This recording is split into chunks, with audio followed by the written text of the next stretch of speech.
Interesting. The last part I recorded of Chrono Trigger, like I went from 11 views, which kind of the highest, more or less, for part 6. It's probably my longest episode. Um, the part 4 got like 15 views total so far. Um, but like part 6 just got like a fair number of views. And then suddenly I dropped down from 11 to 1. Like, what did I do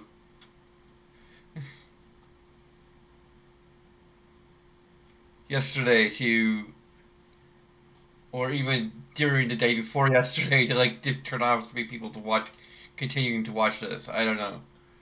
Um,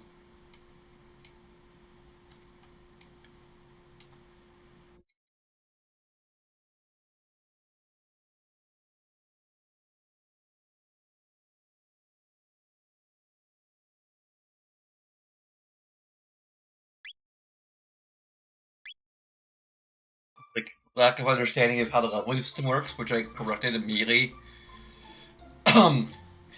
Anyway, one thing I'm thinking of giving a positive to, I'm just gonna go ahead and do it. Is direction, which would be information positive.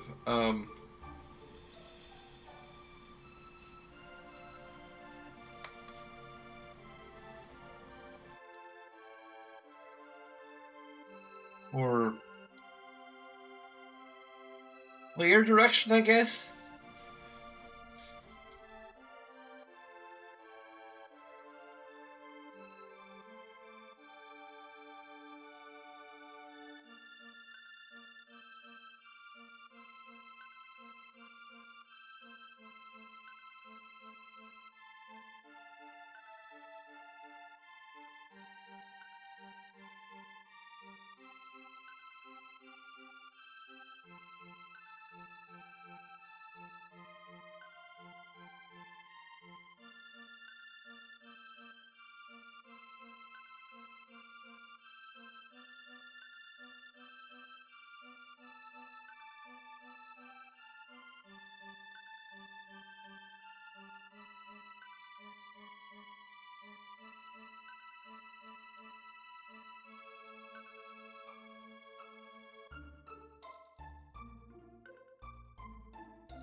This is helpful for both when um, you know there isn't anything directly in the story to indicate, or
Yeah. Basically, you can ask NPCs, or you talk to NPCs, and usually one or more of them will give you a hint as to where you're meant to go. It is not only useful with regard to moments where the mandatory parts of the main story aren't necessarily like telling you, like, hey, go over here, because it's not always the case, for better or worse. Um, I kind of consider it neutral because there are ways of because of this, um,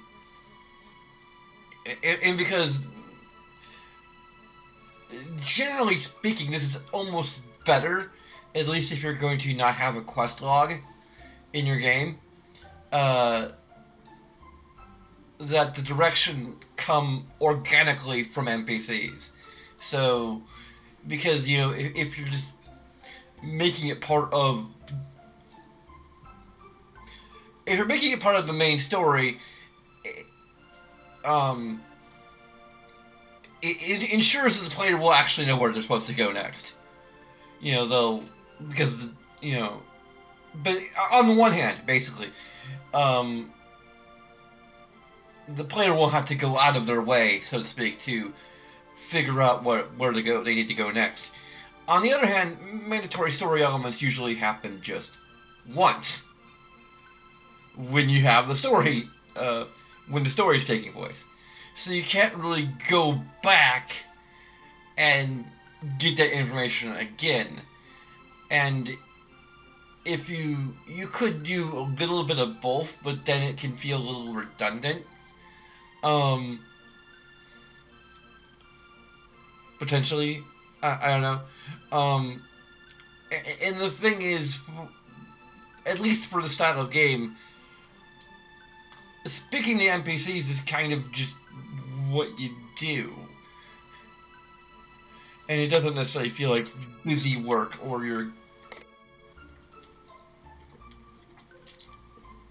like an inconvenience because I don't know. Like I am one to kind of question game design here and there, but I don't feel like this is worth questioning per se. Um,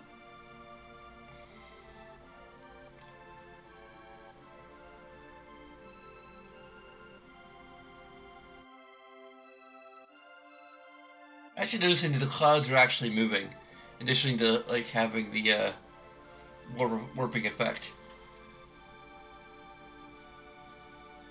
Like these world maps are gorgeous. I think I've already mentioned that. Like it's one of the first positives I gave.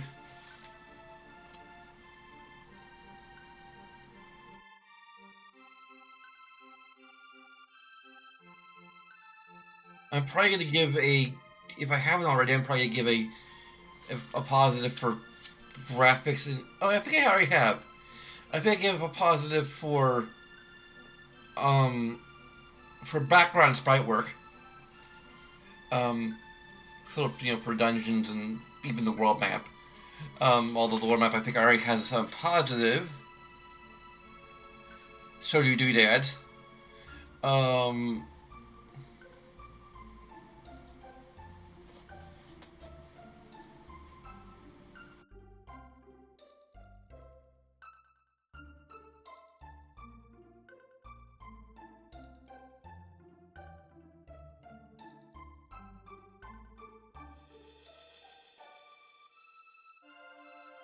haven't I? I seem to recall that I gave a positive for the world map.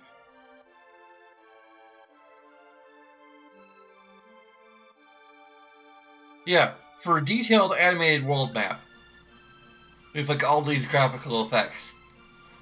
I could give an additional positive for like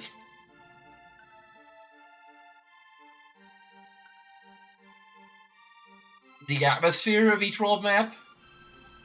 Um,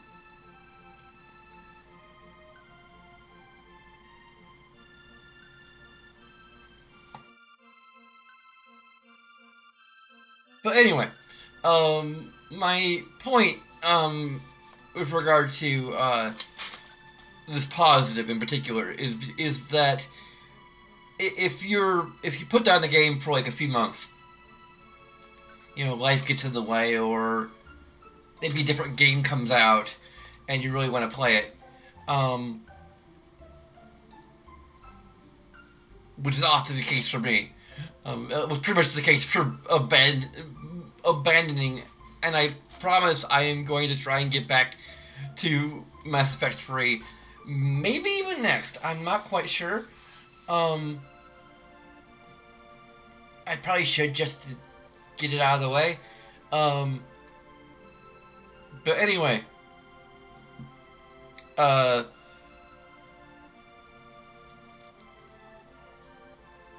absent of a quest log, this is a good organic way of doing it. Of basically meaning that the player can like boot up the game, be like, okay, what am I supposed to go next? Go around to all the towns and then ask NPCs, and then they'll be like, oh yeah, there's this guy who headed this so-called hero who went to the Dandaro Mountains. That's where I need to go. So it's again, it's an organic way of allowing the player to remember where they need to go, and because the NPCs will always be talking about these things, no matter how many times they ask you ask them. Um, you're not going to get locked out of that information. So yeah, it's a positive.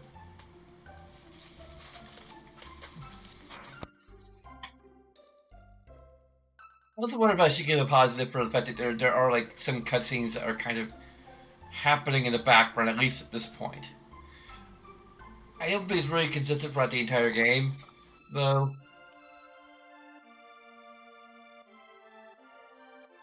I mean, I can get positive for things that happen like only once or twice, but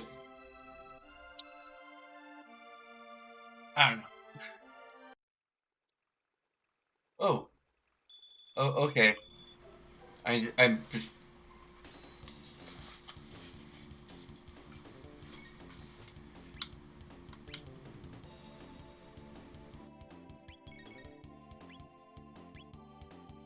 Ooh, and get all of them. Sweet.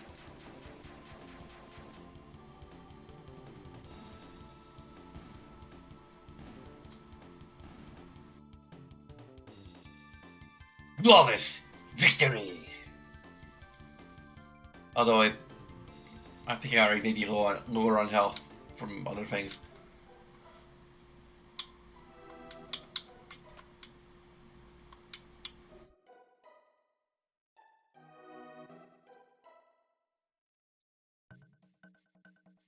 Ah!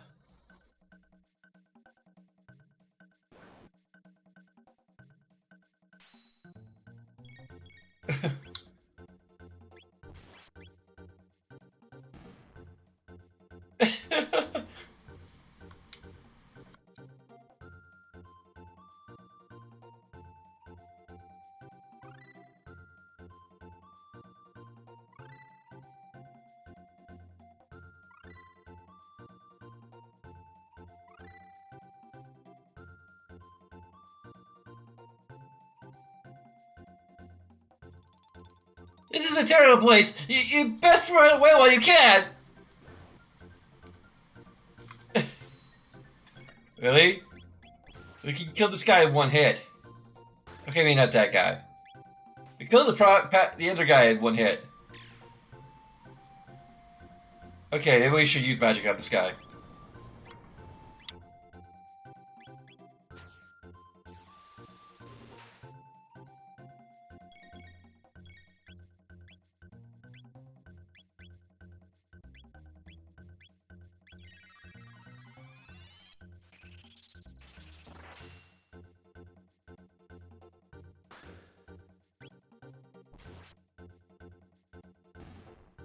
There we go.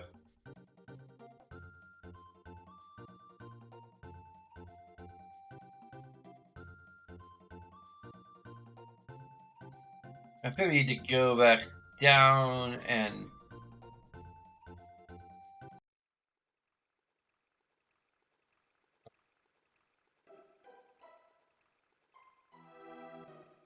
I need to get the cursor off the screen.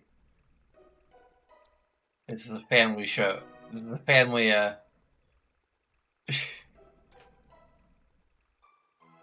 Putting in water. Cool.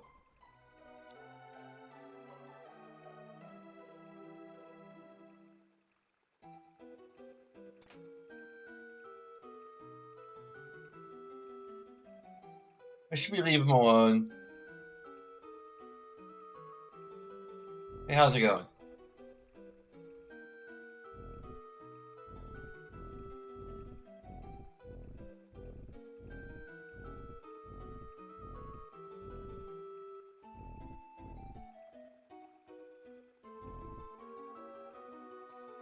Okay.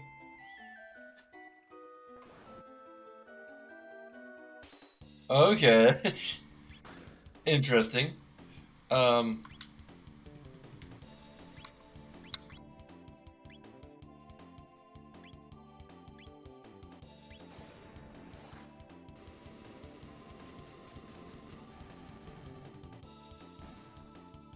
Overkill!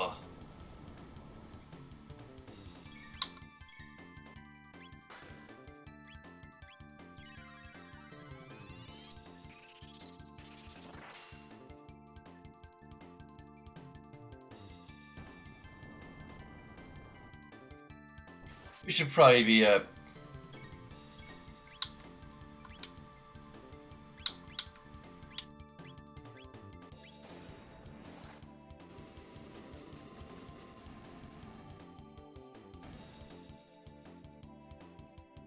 hitting up after this.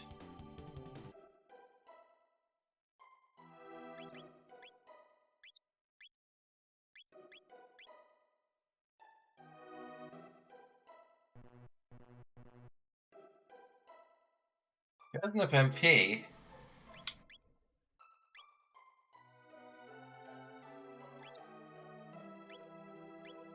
We just use...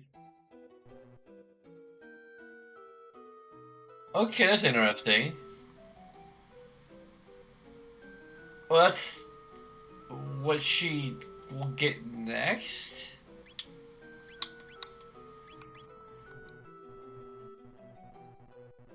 Yeah, apparently you can only use that in battle.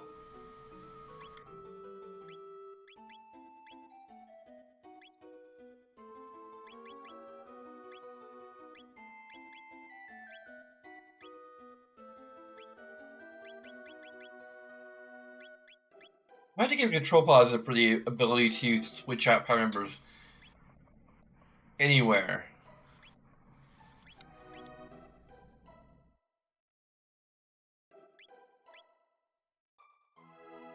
That's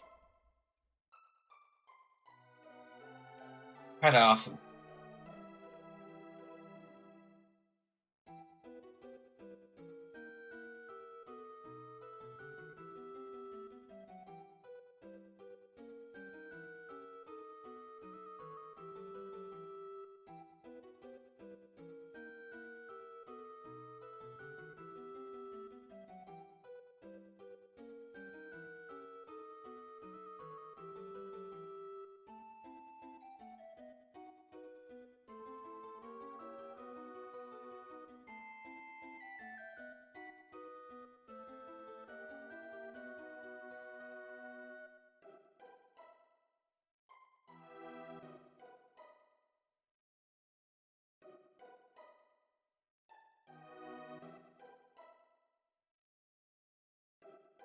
Okay. You switch power members anywhere outside of combat. With this Final Fight 10, you can switch them in combat too, but uh,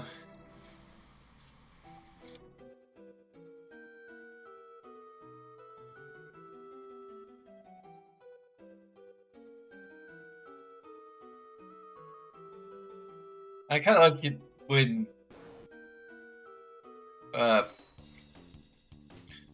oh damn it, I forgot to. I was so set on the idea of Um,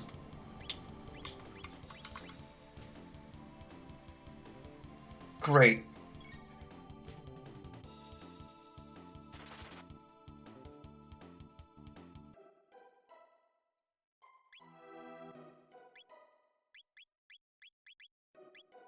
I was so hung up on the idea of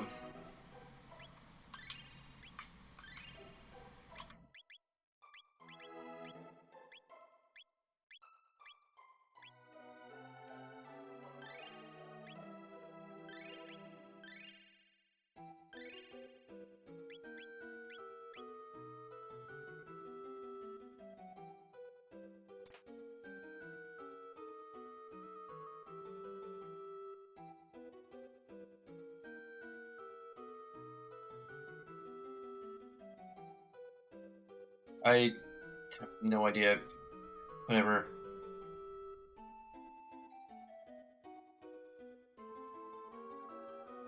And we just despawn when you run away from them, which kinda sucks. So you checking. Search your sleeping on 2 today.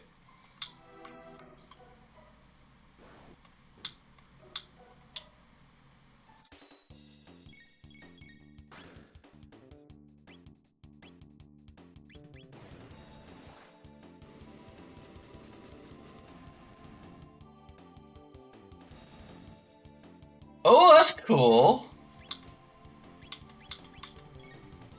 That might be another interesting positive.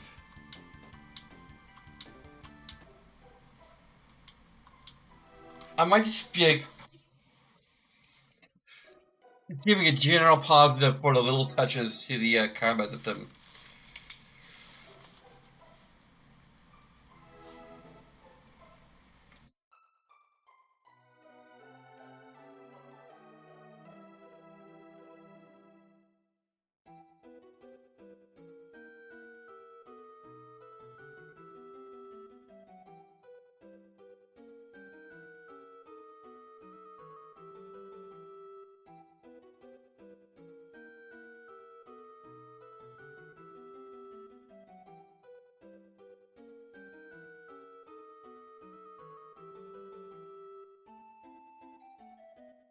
Which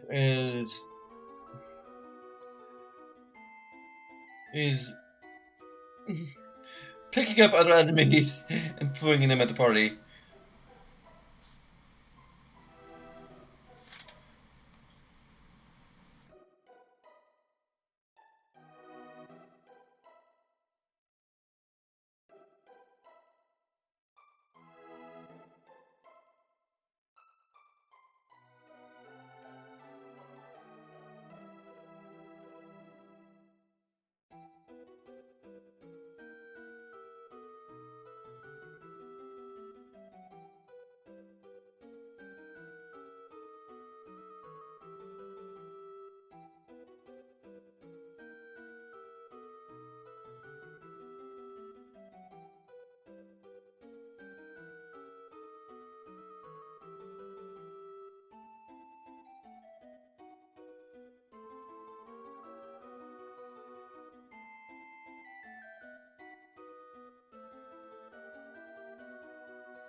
Yeah, it definitely deserves a positive. Like, I noticed that with the picking up the rock enemies and throwing them at you. But like here, that just solidified my feeling because like you can like I didn't even know you could do that, and then it's like, oh, that's kind of awesome. Like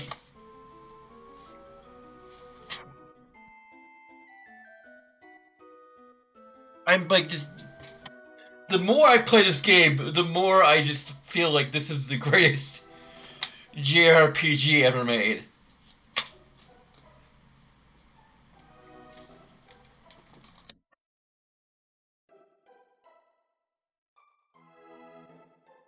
I I may eventually replay Final Fantasy VI, especially with the Pixel remaster coming out. I never played it all the way through.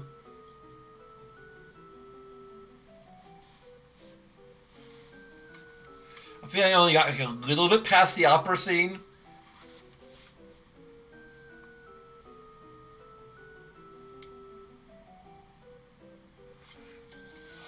and I had to confess that, and I'm gonna maybe potentially piss off a lot of Final Fantasy VI fans, but when I saw the opera scene, um, for the first time, it was like, that's it.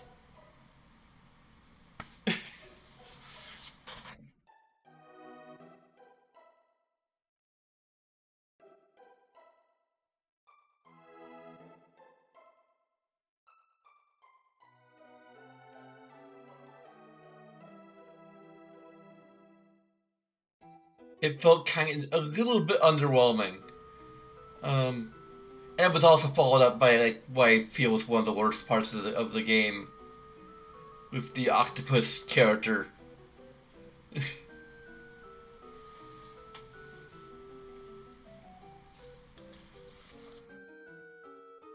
and having to sit for the opera scene again because there was no save point between the opera scene and the encounter with the octopus guy. Like that is going to probably get a negative of some kind when I replay it. Look, the opera scene may get a positive, especially since it looks like they've done some things to kind of enhance it a bit.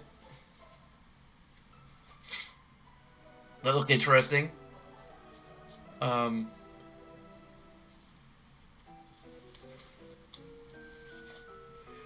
but anyway,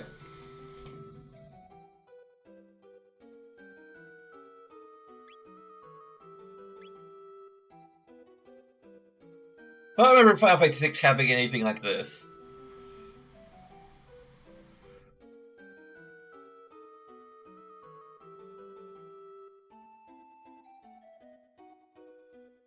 Okay, I can completely avoid that encounter. But this one.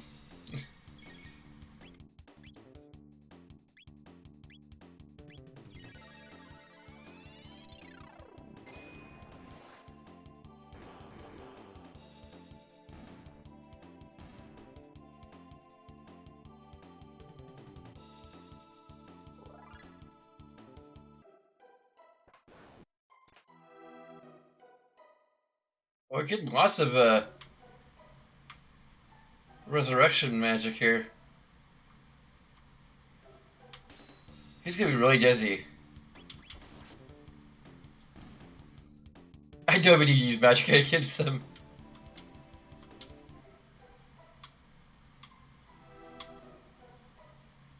I think the final boss of this area is tough. That's probably where we're getting a lot of.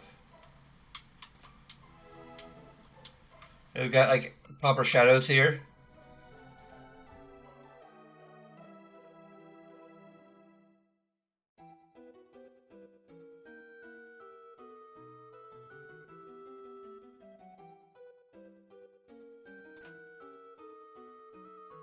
Another golden helm. Huh.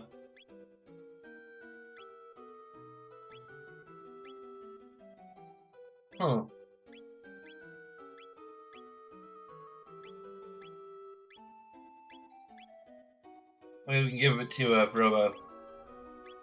Apparently, golden helms just don't fit on women.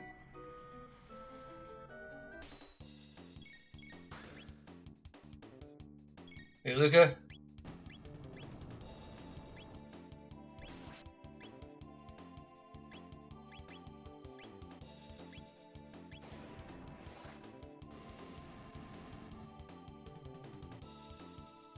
Hmm. Yep, there we go.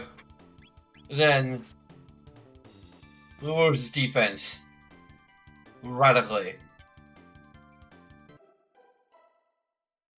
So basically, it's because it's a two-handed weapon. He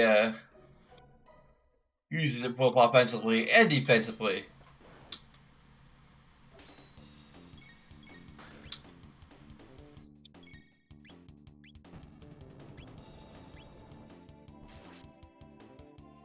Yeah, like it takes a 15.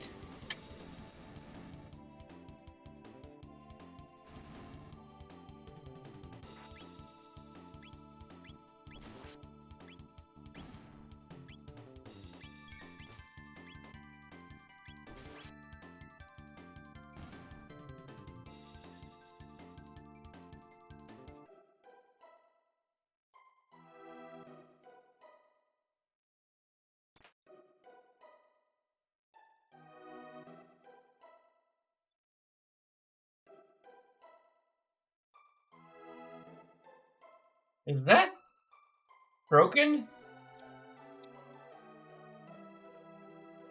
I can't really give it a negative exactly, but that's kind of bad. I think. Like, unless it's what it originally looked like. Let me consult the strategy guide. Let me consult the strategy guide to look at what the graphics are supposed to look like. I'm not sure where we are actually.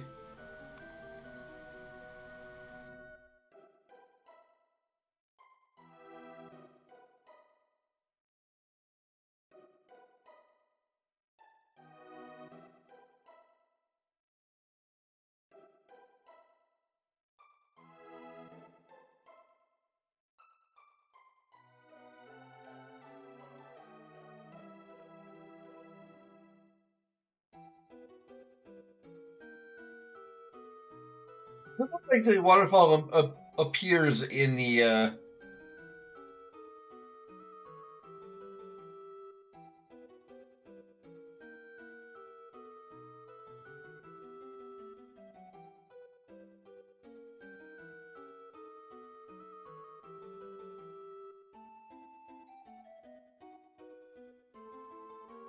Yeah, I cannot confirm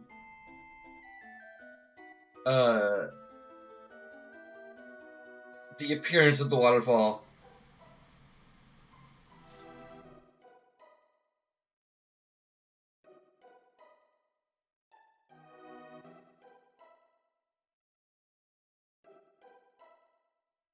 Because it does not appear to be rendered in the strategy guide maps.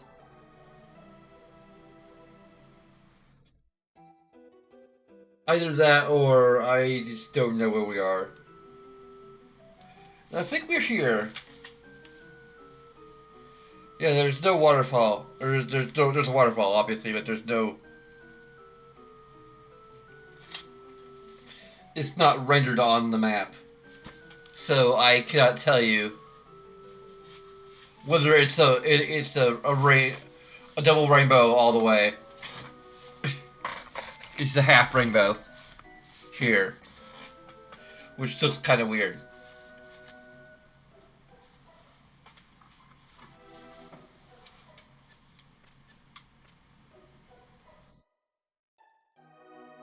Can we actually take damage from that? I think we are. I could give a positive for that, but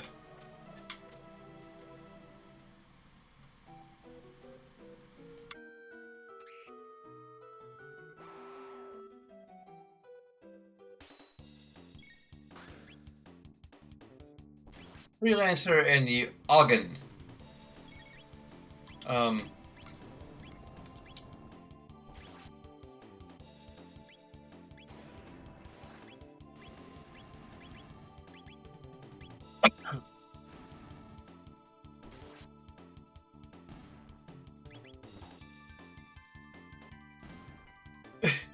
we can get him once his weapon is gone. We can get him with a whack of Marl's crossbow.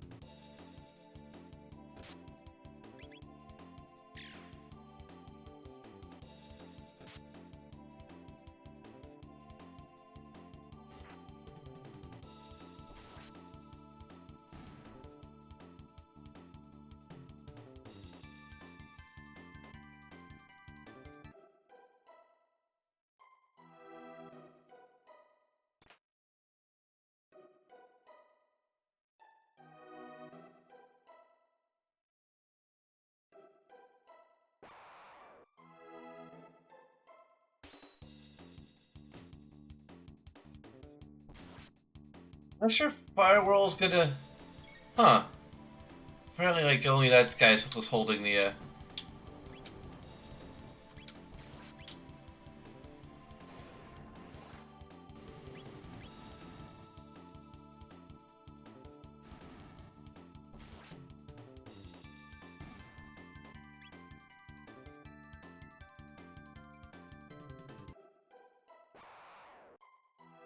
Leading immediately into another encounter.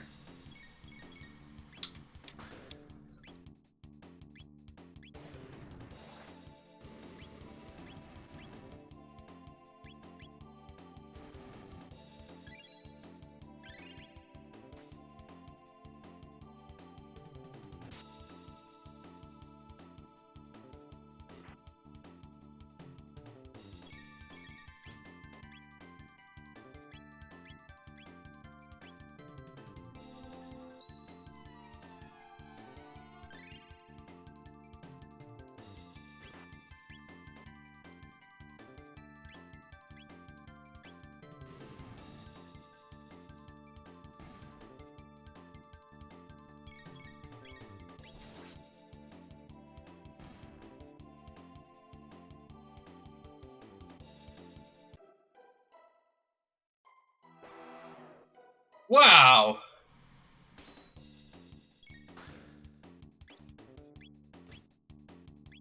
We'll attack this guy first.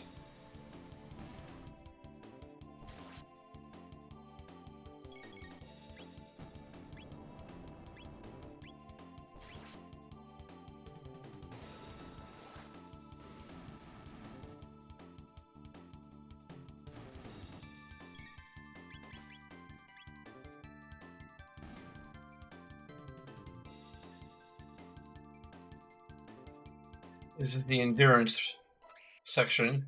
Oh my god.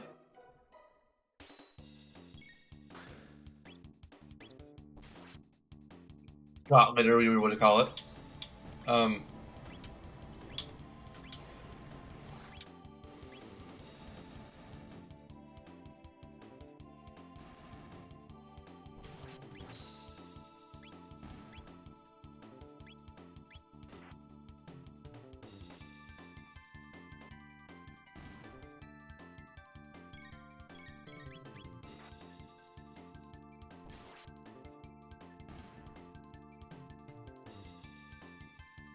Are we done yet?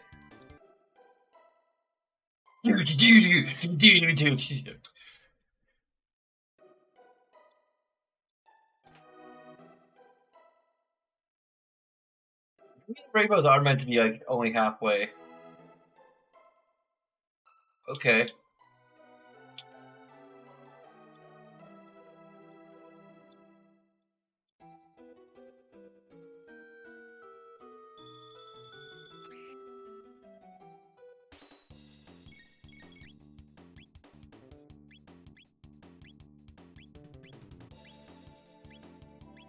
Fire Whirl.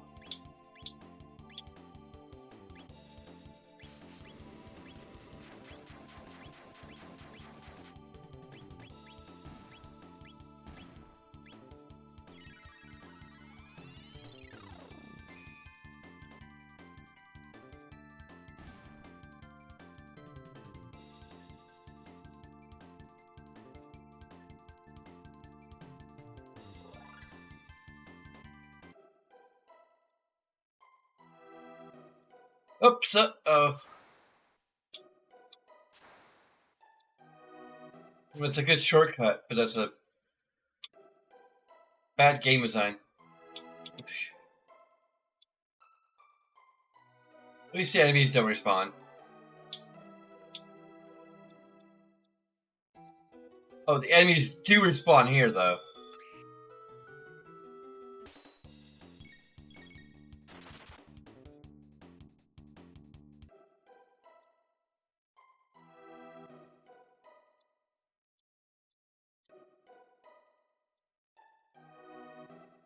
Oh, yeah.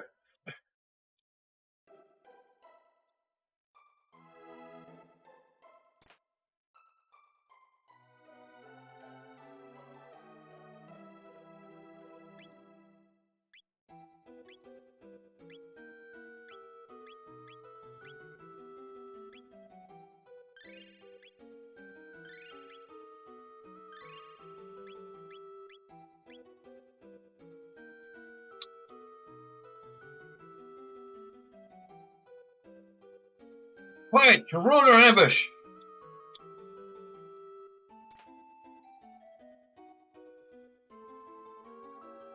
This is fun little...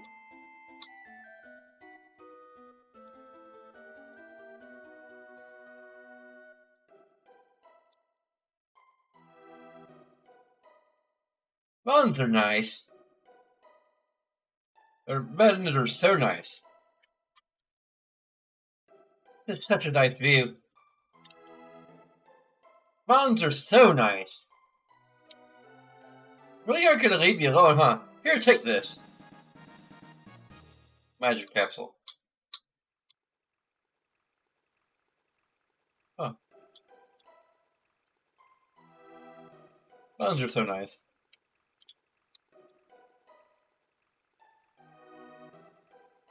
Okay. I ain't giving you another one.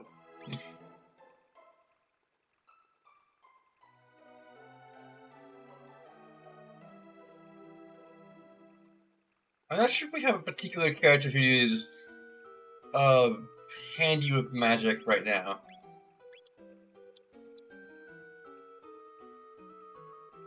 Yep.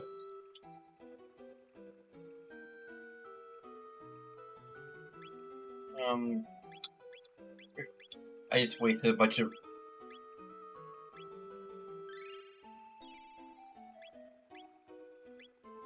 potions, but whatever.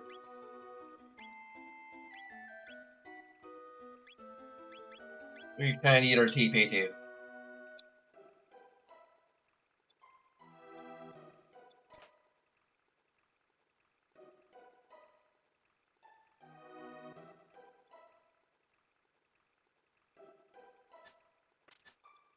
Really?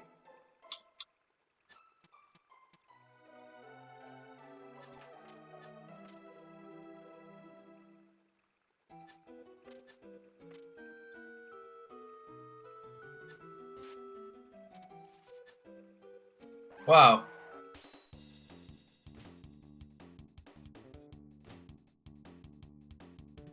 You know, these guys are armed, so we're...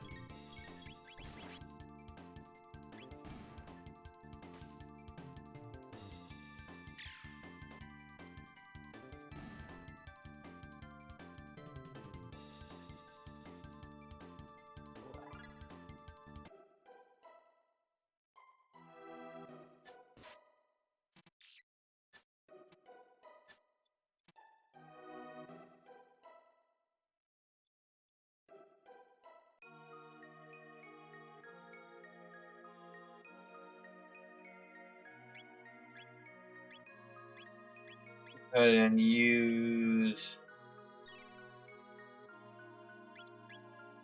Oh, pretty...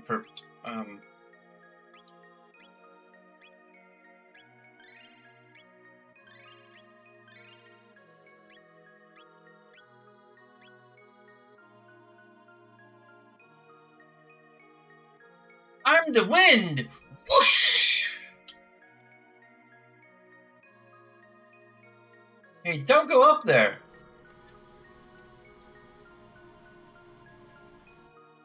Did you kind of take it? The Masamune, I mean... I suppose. I thought so. Wait just a second, alright? Oh, big brother! Where are you, Masa? What is it, Mune? Not again. So thought you'd make a name for yourself as hero by grabbing the Masamune, did you? What a buffoon. Humans are all the same, aren't they? It's how you use the sword that's important, not just that you have the strongest one. You can't even understand something as simple as that. Guess that proves you're human. What should we do? The usual. Test them. Might as well give them a chance to entertain us for a while. Alright, here we go! Whoosh!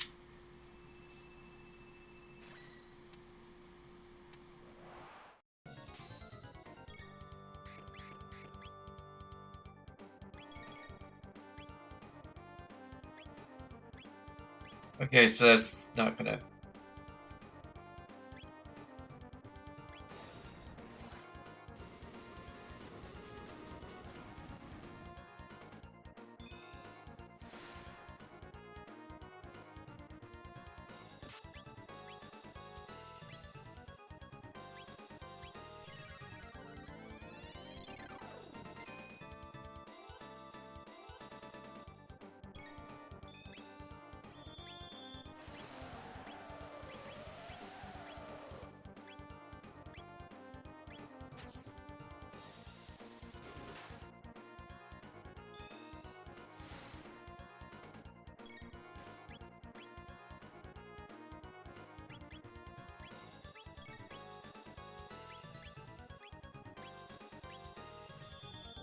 Oh, I think we could just...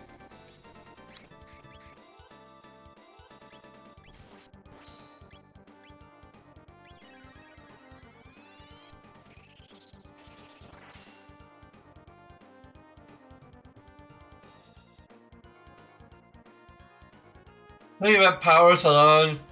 I didn't... Hey, we learned Cure. Hey, Master, these ones are pretty tough. No one's lasted this long since Cyrus. What should we do? We fight them for real, of course. Alright, this is it. No more games. With Master's bravery and Moone's brains, fusion, ha! We're unstoppable.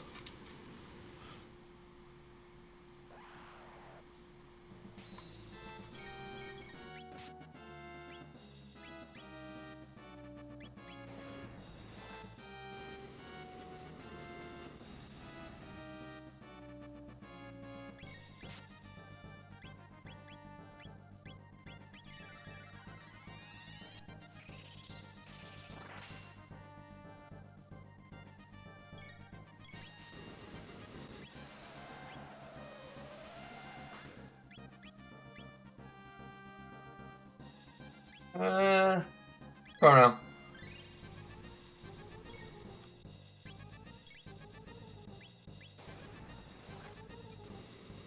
I think it's like a simple boss fight. Wait, it's a tank. Which is, worthwhile, I suppose.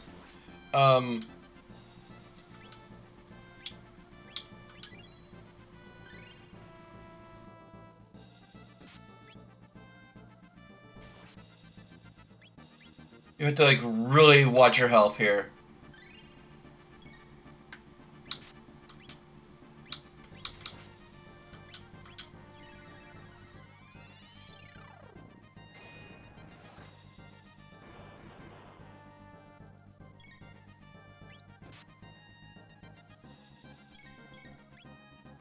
Can we see how much health he has? Sterling Whirlwind Energy.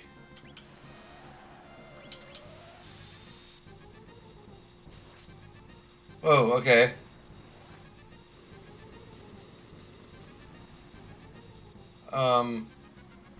This is why we're getting a bunch of,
Yeah, I'm still gonna say that Masamune is a good boss fight. I can also like just read up on the strategy, just in case there is any like actual strategy to Masamune. Um,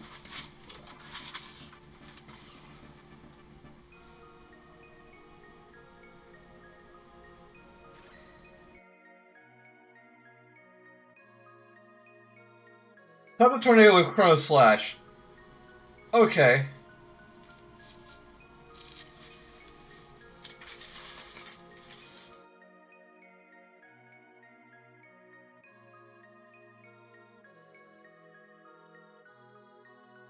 So there is like actual strategy here.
And for the dungeon itself, we'll also get a positive.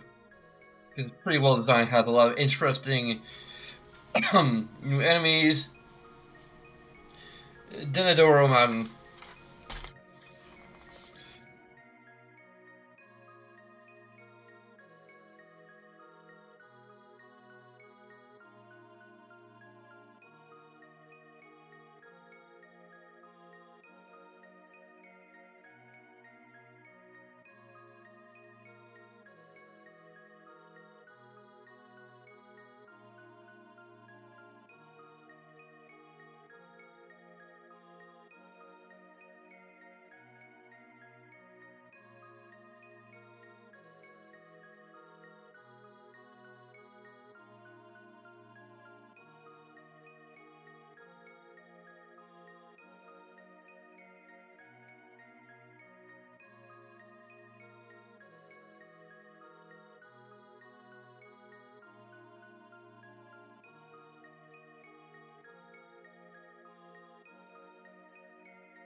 They beat us, Masa.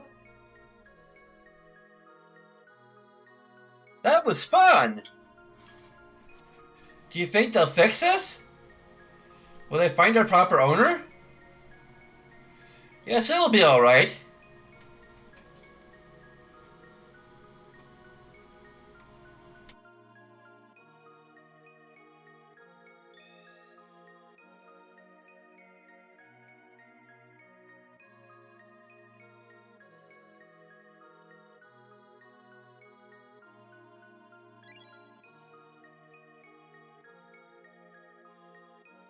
This is the Masamune. Looks like it's been broken for ages. Obtain the broken Masamune.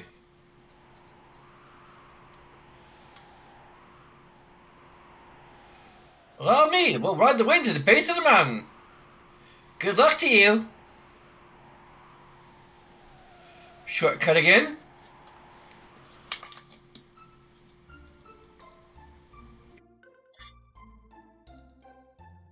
We have given the positive for shortcuts.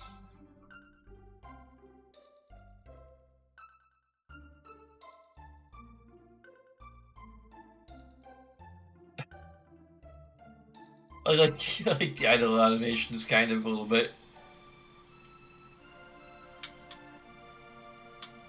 Like, hey, we're over here.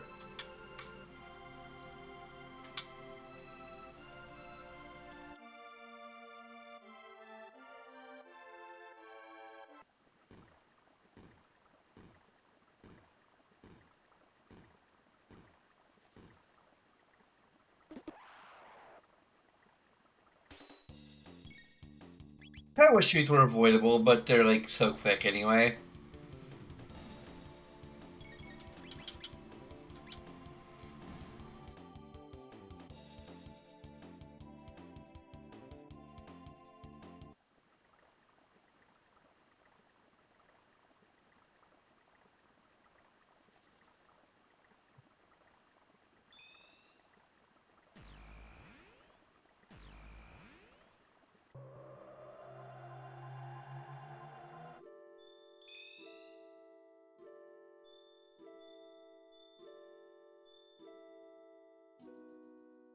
I'm considering information negative, but the portals do not have actual labels.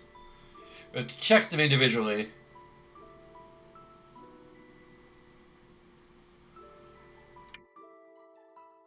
Okay, we need to, I mean, we know where to go, but, it's because I played the game before. Come and see me where you have need. Pick me your guide in Times Road. I guess we have to kind of guess. There's probably some guidance?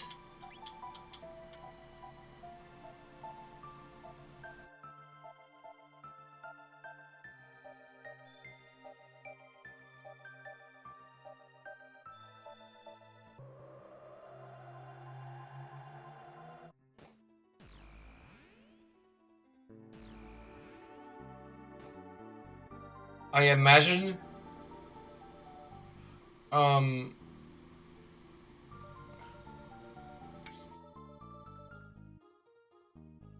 we can probably check Tata.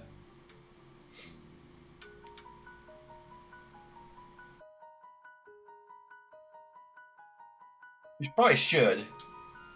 Um, it says, where's Melchior? Is that a note? What does it say? Sorry, but I've gone to peddle my wares elsewhere and won't be back for a while. Please come back some other time. Melchior. What? The geezer's gone off when we need him the most?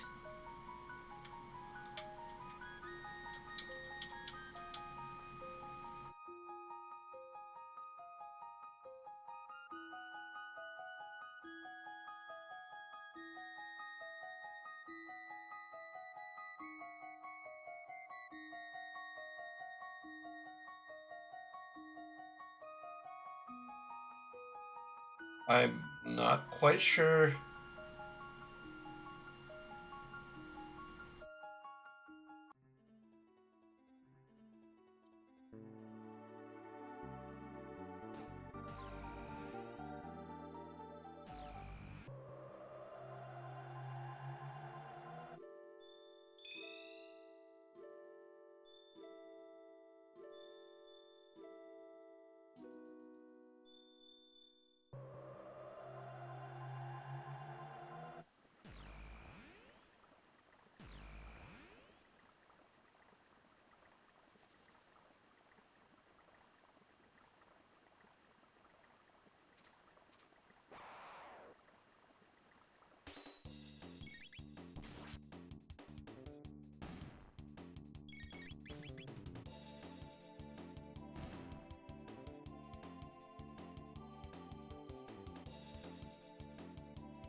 It might be because we need to see Tata first.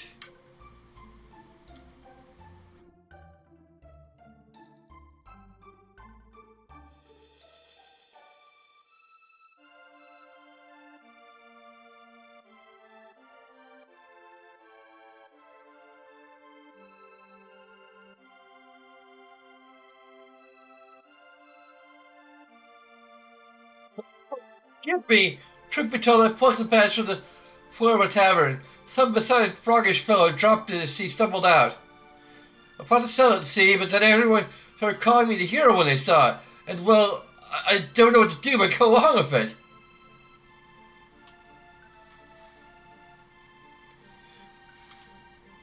But it's too much for me, this hero business. Enough. Here, you can have the badge. Oh, what was I thinking? I knew it would turn out to be something like this. I ought to see it sooner. Listen to him. And who does he think he think was going around bragging to everyone who raised the hero? He raised the hero. Oh, letting myself get all swept up when I should have been looking out for my boy. My boy. Well, from now on, I'll make sure both of our feet are stay on the ground, for it's dear departed Mum's sake.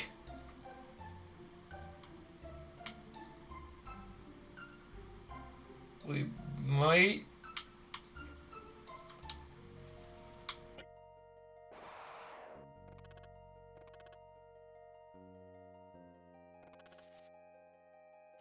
Ew?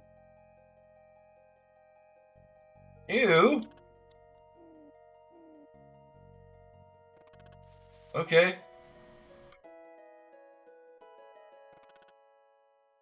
You've returned that badge! I see, so you meant a lad. But there's not a thing I can do against the Fiend Lord. To fight him will require the legendary Masamune, which is...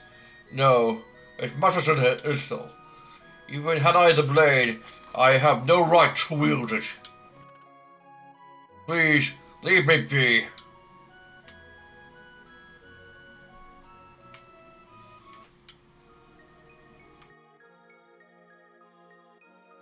A broken sword healed? Well, this is part of the Masamune. It's engraved for archaic letters.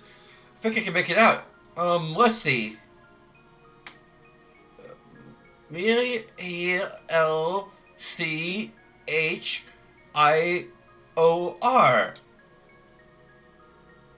Melchior, that guy from Medina Village? What does this mean, Chrono? There are none alive who could bend the Masamune.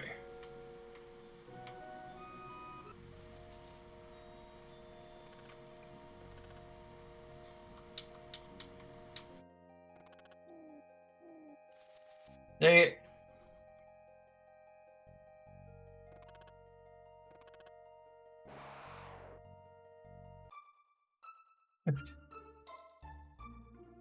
Okay, now we go to Melchior.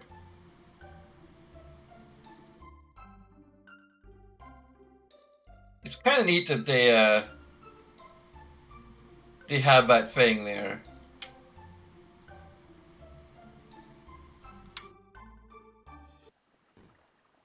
Kind of more or less ready from going to see him early. Like either because you know from having played before, or from having a strategy guide, or just surmise like, oh, maybe Melchior could do something about it because he's a swordsmith.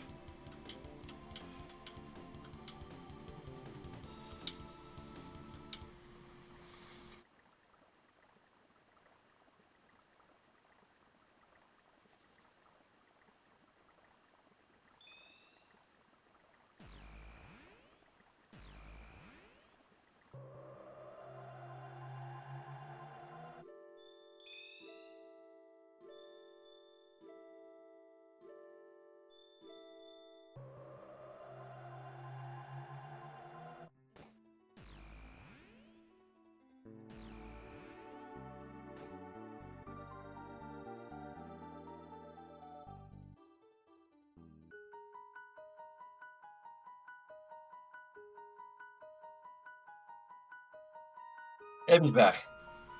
Cool. Oh, you're back again. Come to see my This the sword. It's the Masamune. How did you get this? Why would your name be engraved on that sword?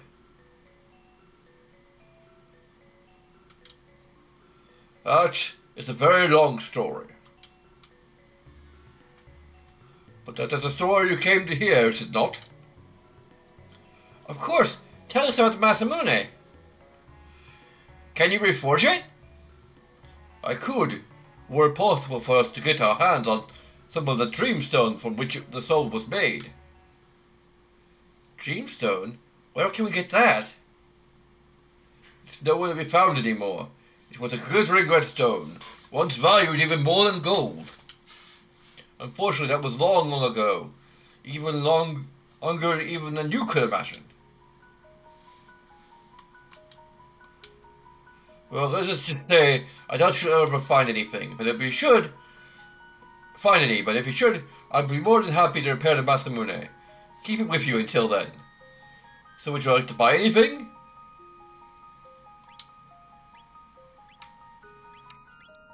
I think we already got.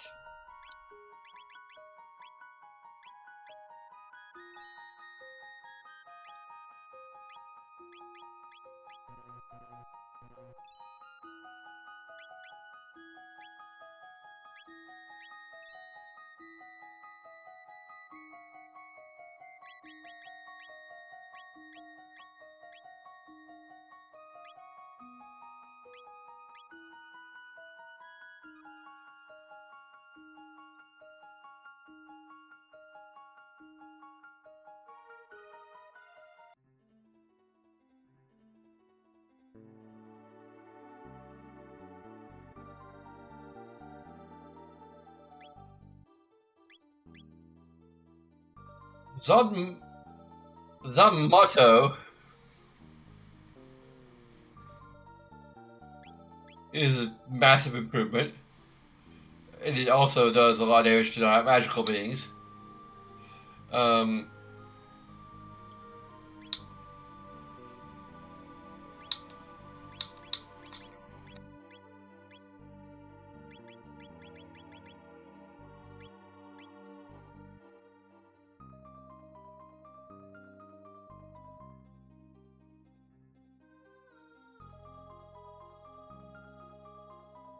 I wonder if this is the exception, is one of the exceptions to,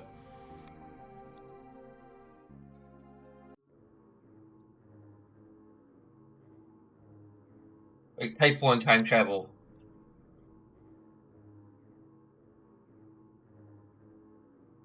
I'm not quite sure. I'll have to check, because. So, in case you don't know, I mean to kind of talk about this anyway. Warrunner has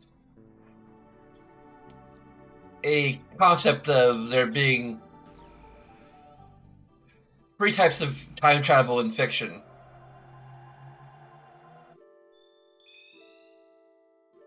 Um, Type 1 is just one timeline, and any time travel you do is just things you've already done. So you aren't actually altering history, you're only fulfilling history.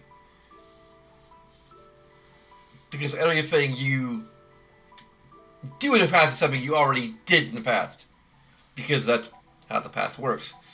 Um, for Warrunner, this is favorite type of time travel because it's the hardest to pull off.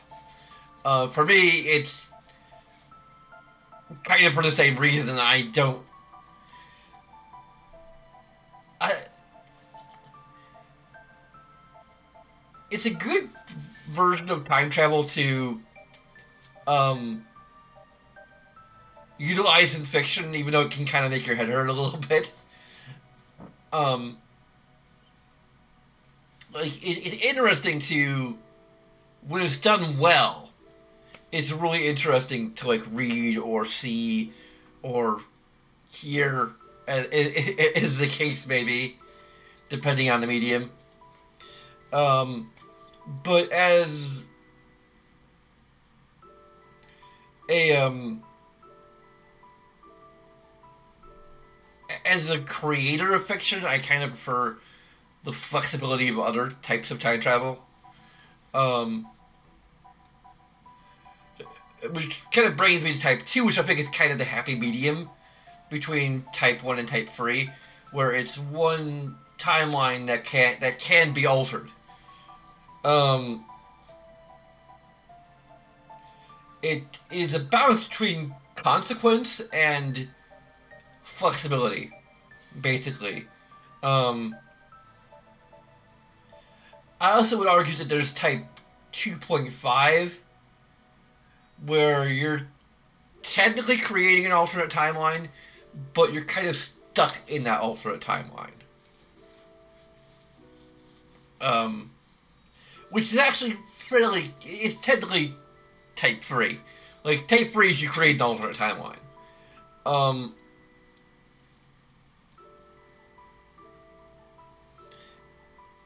type 2.5 is technically type 3. It's just kind of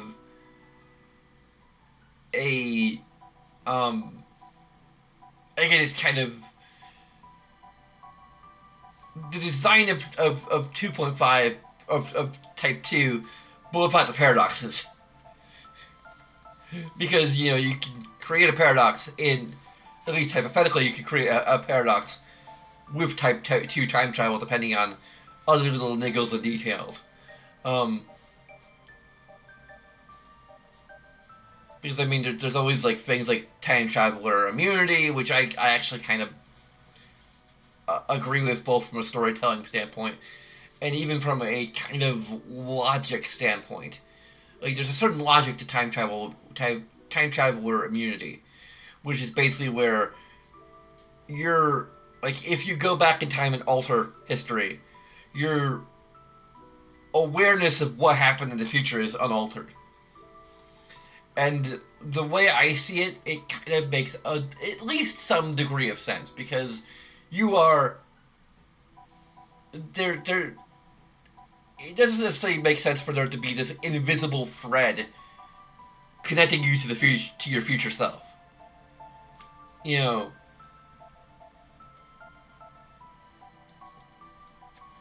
so for example, a grandfather paradox shouldn't necessarily happen. If you go back in time and kill your grandfather before your parents are born, um, or kill your parents before you were born, or, like Back to the Future, interfere with your parents getting together in the first place, um, you aren't necessarily going to be affected, because you're just, as far as time is concerned, you're just some guy who happens to have originated from the future. What happens in the future is a closed circuit. So your ability to exist in the future has no bearing on your ability to exist in the past.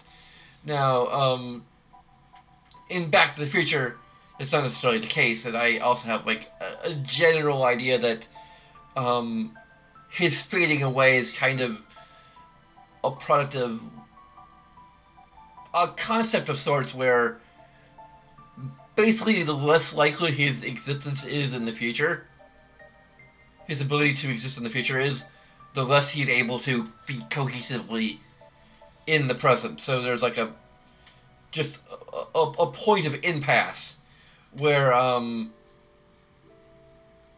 he can no longer exist. That also kind of explains Marl a little bit. And it could be some degree of quantum physics to her reappearing only when we go in to see her. Like, it's literally like a Schrodinger's cat type of a thing. Like, whether or not she exists only, or is capable of existing, or pops back into existence, is somehow dependent on our ability to observe her. So, if no one is checking in her room, which apparently no one has been, this entire time, which is a little weird, um,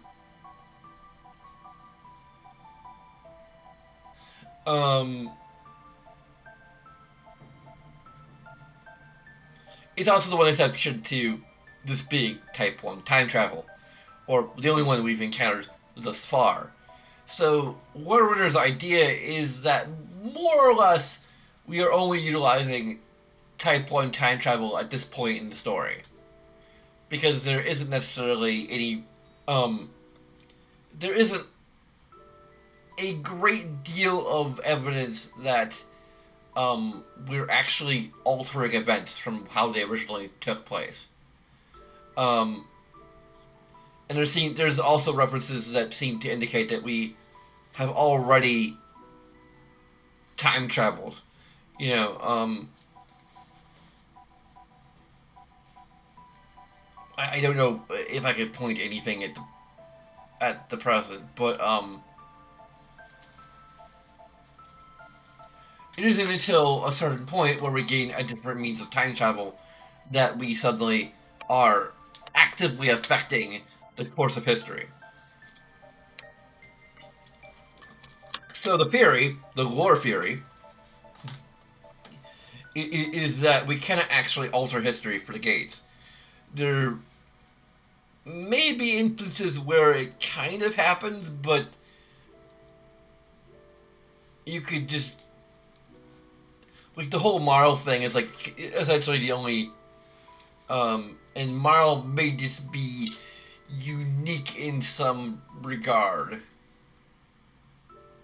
And her disappearance may be unrelated to us actually altering history. It may have more to do with how grandfather paradoxes operate in uh, within within the universe of Chrono Trigger, basically. Um, Now, technically, when we get to Chrono Cross, is Type 3. They're all alternate universes. But, ignoring Chrono Cross, there is a fair amount of evidence that this is Type 1. And that time maybe has a certain degree of sentience. Um, or at least some degree of intelligence, and that Marl's disappearance is more a product of time or certain forces behind time um, trying to correct itself. Um, Marl needed to disappear because otherwise we would not be motivated to correct the splinter in time.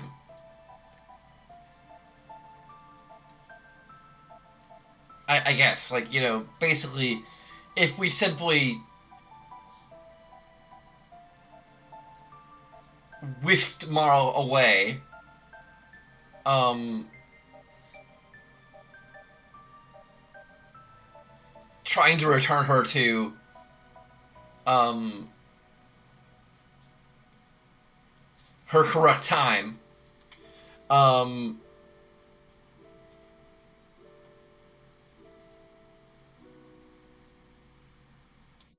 then the people from the castle will be going after us instead of going after the people who actually kidnapped Lean. Um,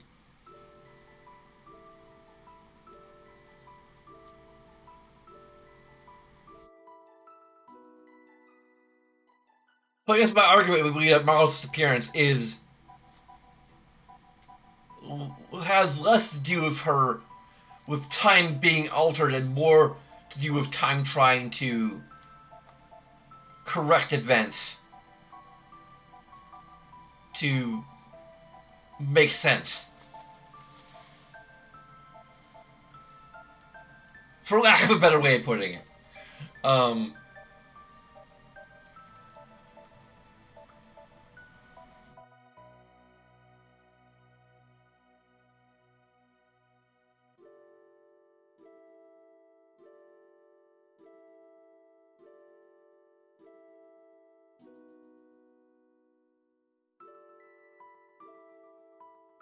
it has more to do with time trying to prevent a paradox from occurring.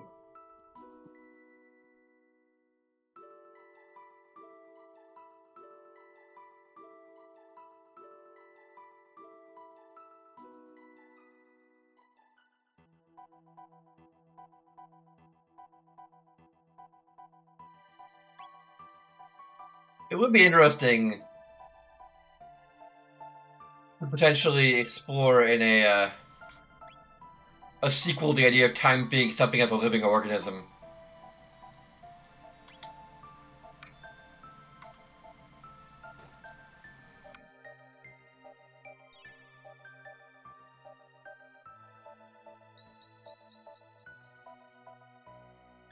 There's some degree to which it's kind of explored. I might have to give a negative to the the finickiness of certain save points in this game.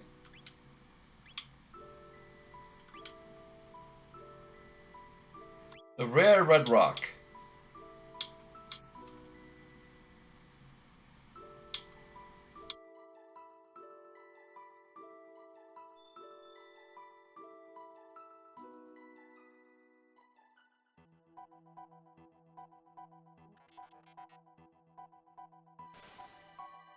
I might go ahead and bring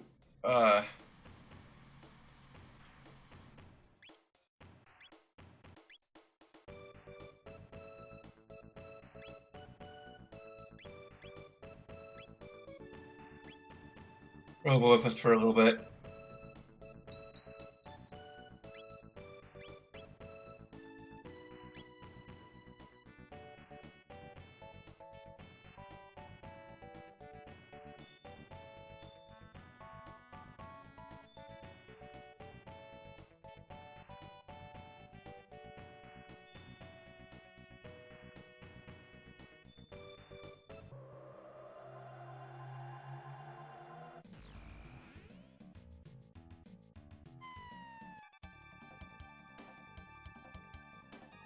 Wait, they're all green and scaly! This life form is most perplexingly unusual. It appears to possess both human and dinosaur traits.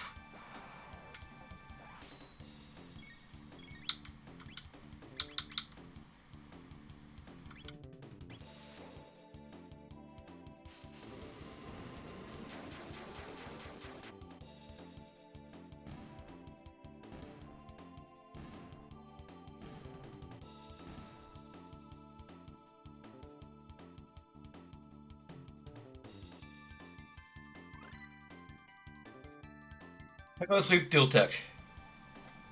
Or we're outnumbered!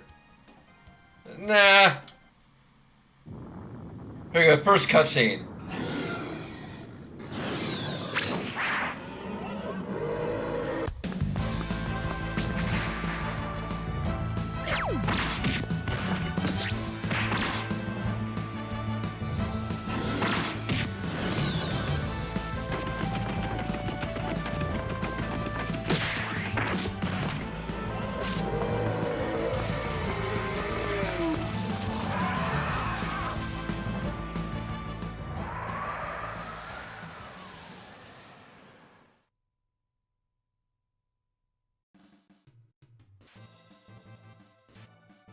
Never done it, but okay. Who is that? Her combat capabilities far exceed those of ordinary humans. This shift in behavior corresponds to an unfavorable change in targets. Or a favorable? I don't know, whatever.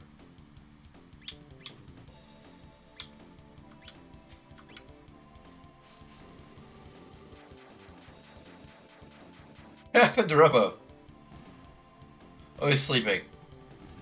How did he sleep? I guess magic can put him into rest mode or something. What are you? This female is in a severely agitated state. Provocation is inadvisable. Is she trying to pick a fight?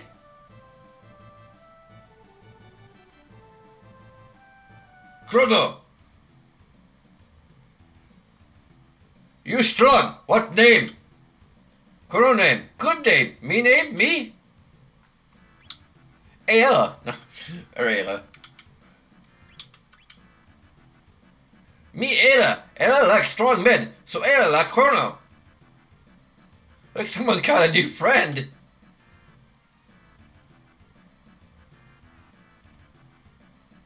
You strong too. And I like strong person. Mad woman, both like. I don't. I mean, I'm not.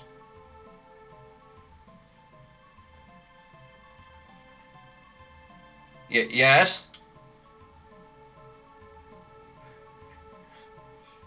You're straight person, but strong too.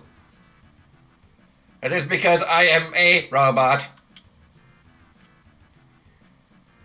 Robot? What robot? No, not no robot. And now I am talking like robot too. A robot is a humanoid machine constructed by humans.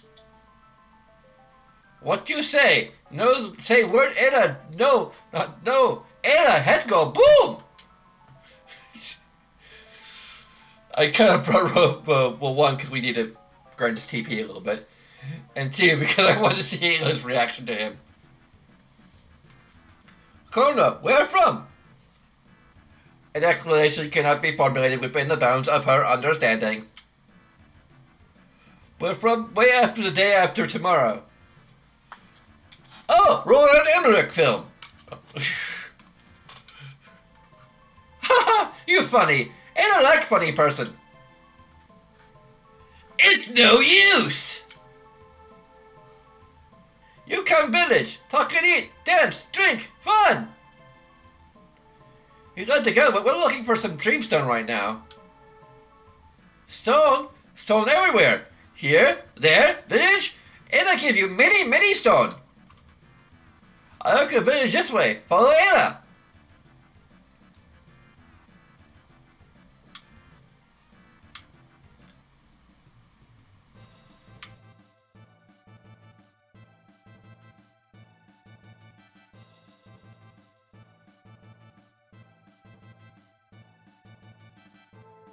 Okay, we can't avoid these guys.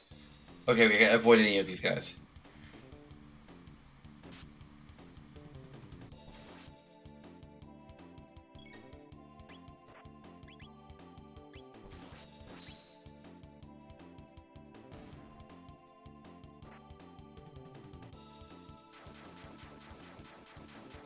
Oh, I think that's new.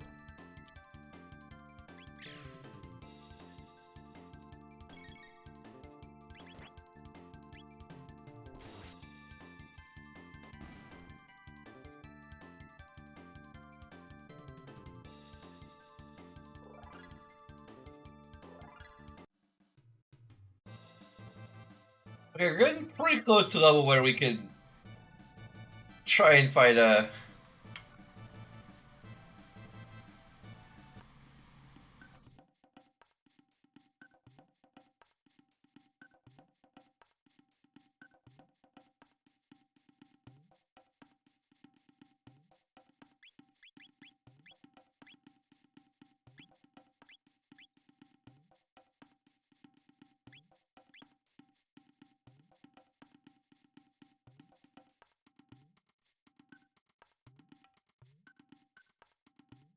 We'll finish it. Or wait.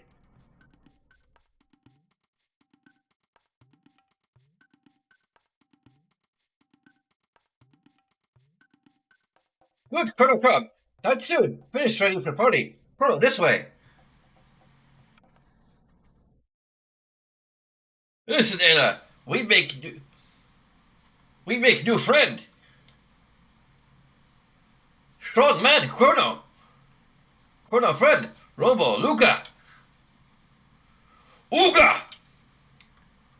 Now, dance Bobonga.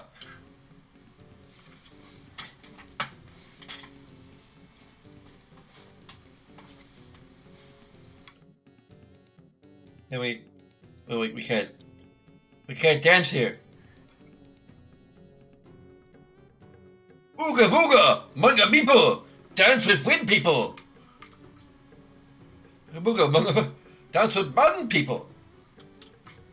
Ooga booga, mooga might, sing, dance all night. Ooga booga, dance with wind people. My people sing, dance all night. You're not a Aoka person. Why elegant party? Strange. Good music will pass down many generations. Music will pass down many generations.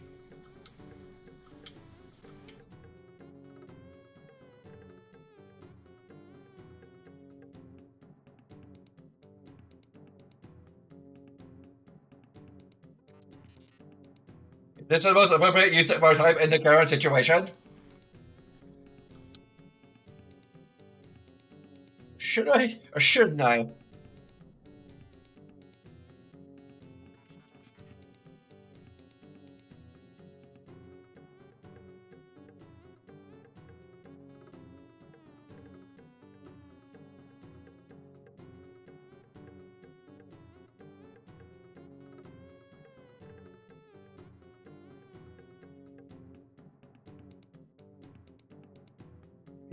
A lighting effect here.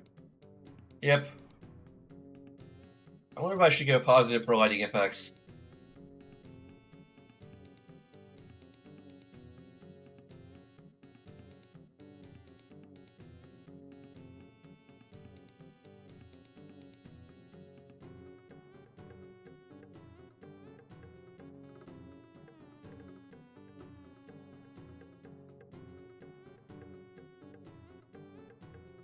Well, try drink. It's the only special time drink.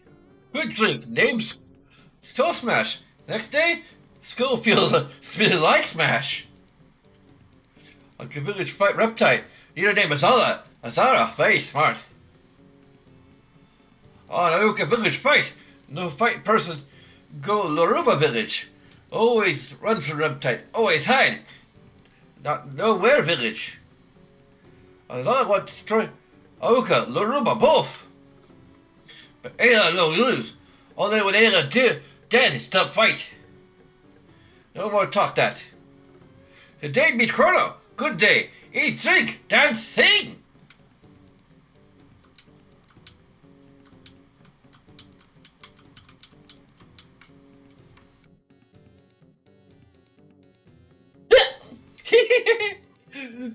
Chrono, you got to try some of this.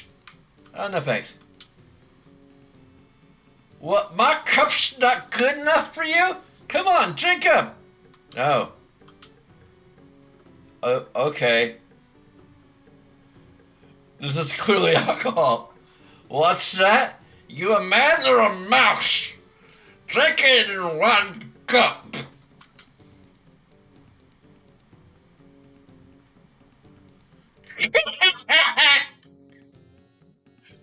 Oh. I can't do it. What? I can burp on command, but I can't. Too big burp on command.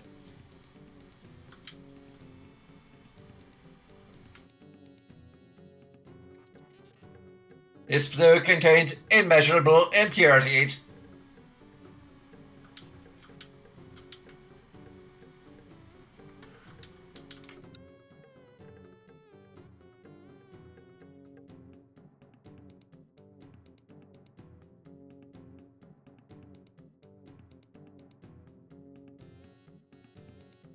Oh, red rock look for. This rock?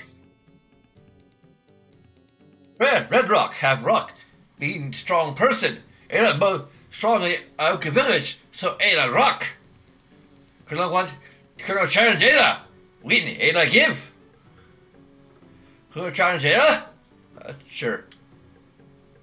And go, get more skull smash. Hurry now, so drink. Colonel Ayla have battle. Who drink more?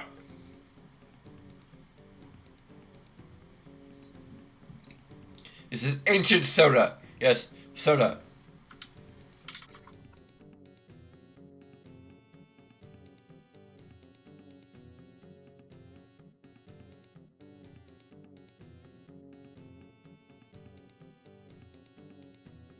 Our soda guzzling.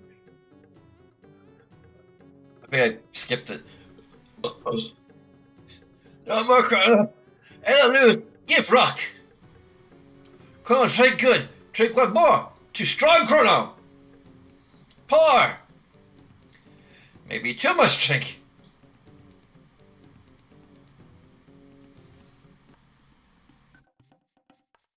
Uh-oh. Good morning. It appears that liquid induces peculiar behavior in humans. Uh, my head. I did what last night? Liar. Oh, but why does my head hurt like this? Hey, where did those footprints come from? It's gone. The gate key's gone. Thief must have left these prints. Without the key, we're stuck here forever. This is bad. We've got the Sienna.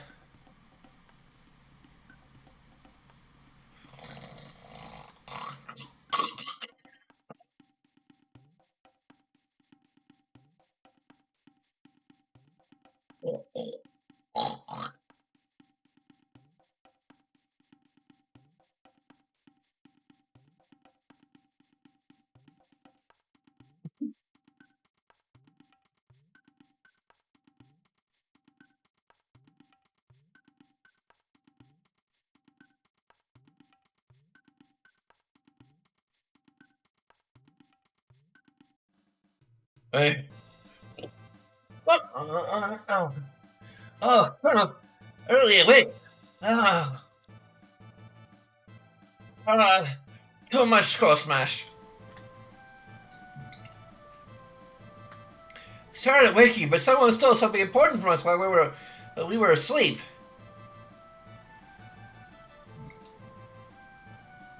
What?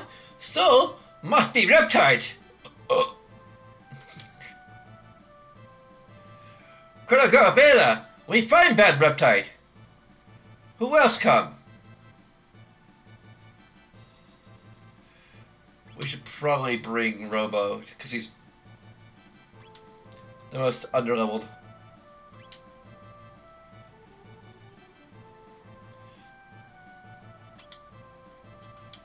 Maybe a village person C. We could ask. Chrono, come. Oh, that's a bird person. Hit!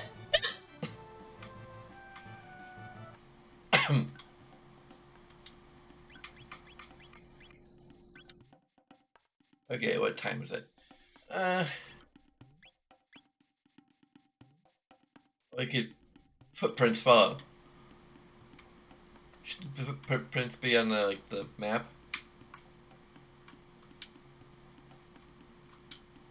Oh, you come see me. What you have? Pedal home? Feather, give me 6, free each, 2 kind. I'll give you strong thing. What do you give me?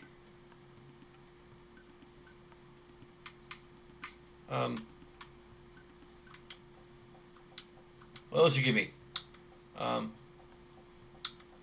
Horn? Shaman bow?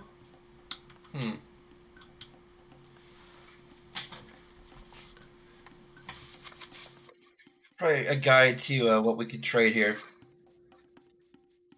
And what we get for...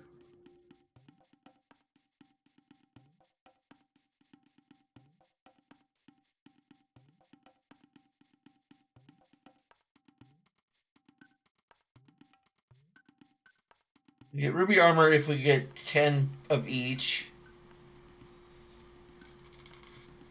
Well, it's like an entire thing. Ruby gun is for free petals and free fangs.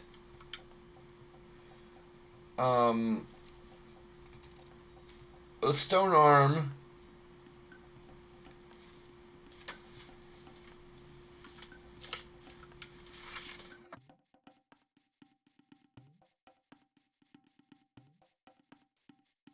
Flint edge is probably what we want, like free fangs and free horns. We only have 2 fangs. Damn it.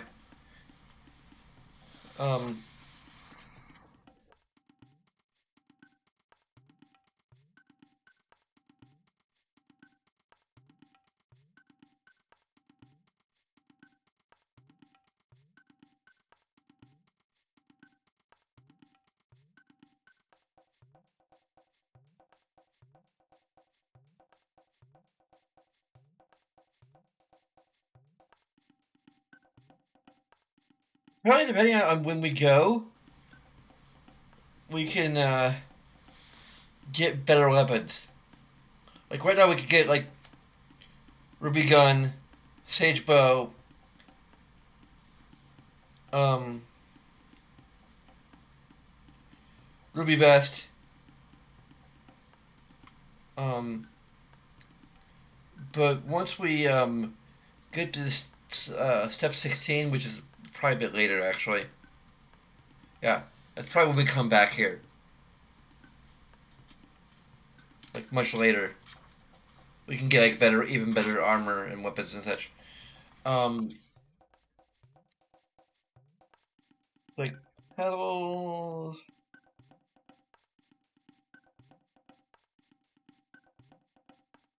Won't give us a sage bow for Marl. Um,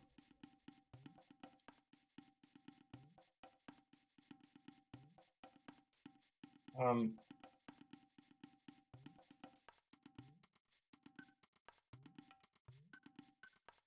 we have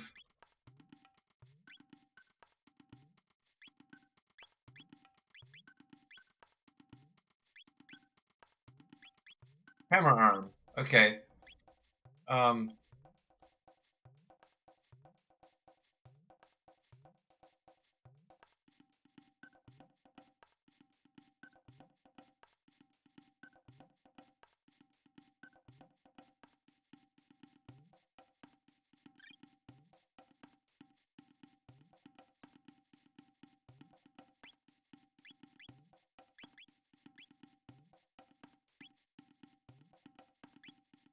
that's a pretty good upgrade.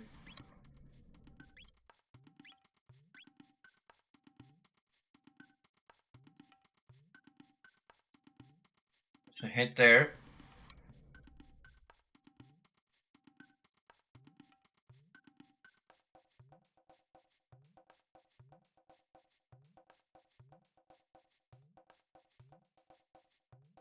You see her to come from you guys. Go south, Forest Maze. There you go.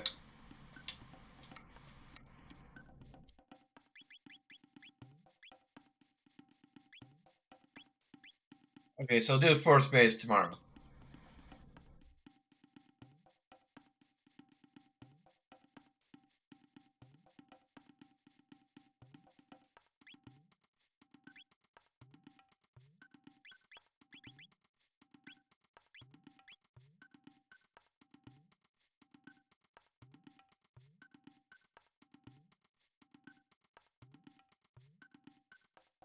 So, um,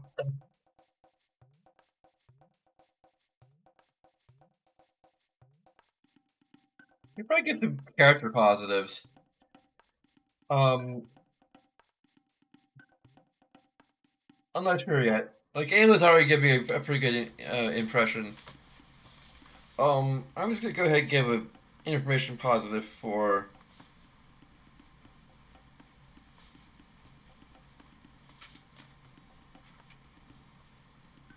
party scene.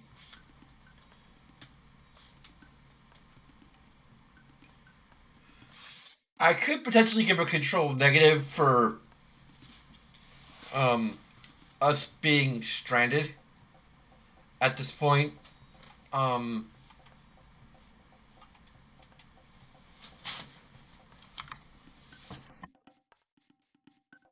it's it would be a minor thing, really. I don't think it's worth a full negative. It's not even worth like an aggregate. I don't think I'm seriously considering the idea of having aggregates per se. Um, Aggregates for me would be well, I mean, there's kind of one aggregate sort of. Um,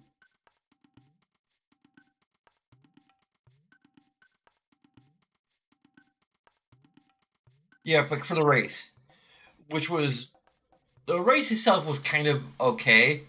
You know, the Johnny race um, was okay. Like I don't think it's like extraordinarily well designed, but it isn't extraordinarily poorly designed.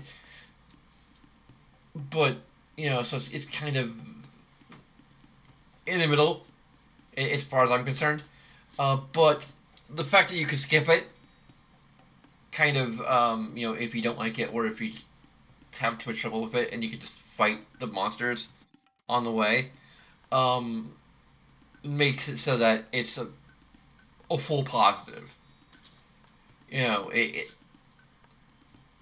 competence of the competent design of the race combined with the fact that you can skip it if you don't care for it or if you don't want to be bothered with it or whatever. Um, that comes together to make a full positive. Um, but these are interrelated things that are coming together to make it a full positive. Whereas there's nothing really to add to the aggravation of suddenly being trapped in a time period without a way to go to other places. Um, there isn't necessarily like anything you can do elsewhere that you can't do here per se. Um,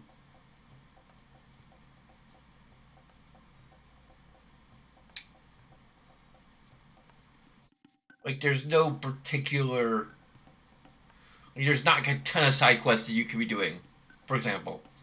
You know,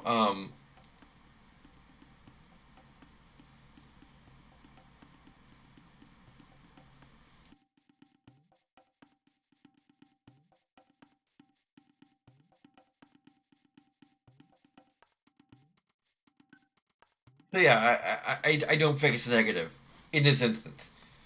There'll be instances where where a story kind of locking you in place is going to be potentially a negative. This is not one of those instances, at least in my opinion. Granted, I am kind of biased because this is one of my favorite games of all time, but um, yeah.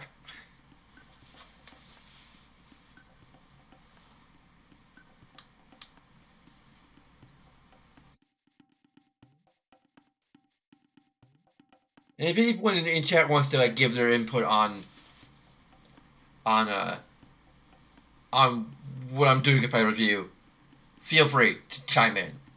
Uh, that's kind of the point of doing this live in a lot of ways. Besides the fact that I just do everything live.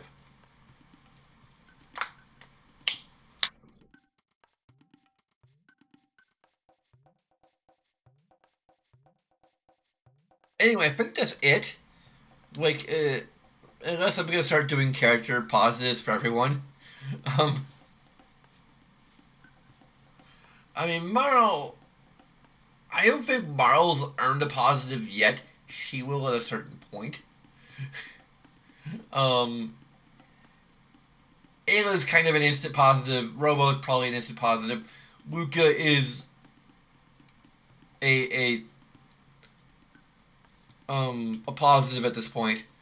Um, I might like I wonder if I should do the character positives in a bundle once we have every character in our party. Um, Chrono probably isn't gonna get a character positive because he's a blank slate. Um, he isn't gonna be a negative get a negative for being a blank slate. He just kind of is. Um,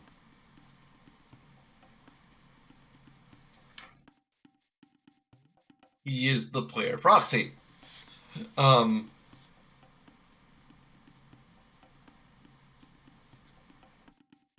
Also, I already put like the the cutoff marker.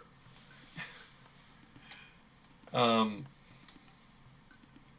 and I can always scratch it off. So I'm just gonna go ahead and give just go in order for Luca. Order of introduction for Luca.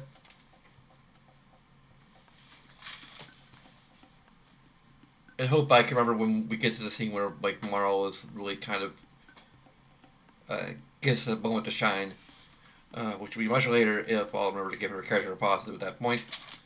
Um, I mean, she is fairly well characterized at this point, but again, she hasn't had a moment to like really shine yet. So Go ahead and give him positive for Robo. Like he does have moments to shine as well later on, um, but I feel that he's pretty well characterized at this point and has interesting moments at this point.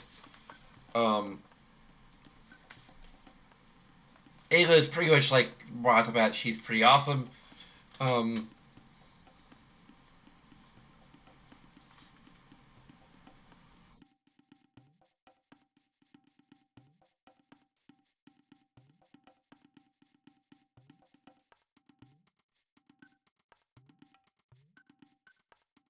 that is kind of it. Like,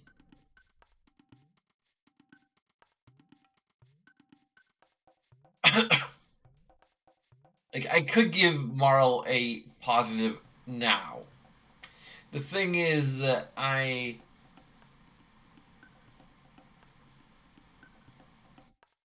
kind of want to see the moment later where her character like really gets to kind of shine. Um, because I want to know if that's going to elevate her beyond just being kind of there. Um, because so far her character is she's kind of a tomboy and adventurous and independent, and that's kind of it.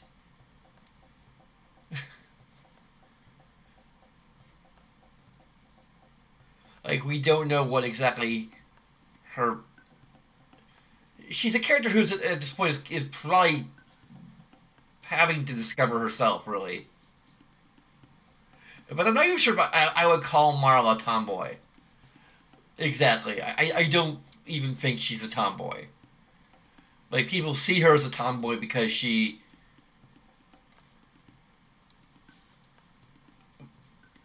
isn't fitting into the role that she's the mold that she's supposed to be. Like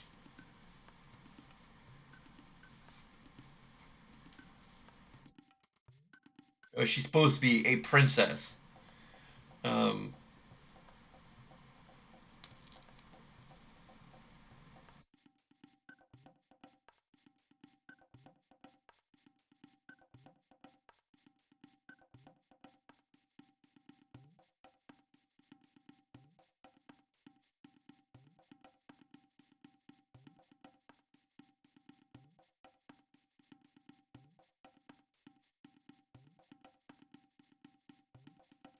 I think with status as a tomboy, or being described as a tomboy, has more to do with her adventurous nature than it has to do with anything else about her. Um,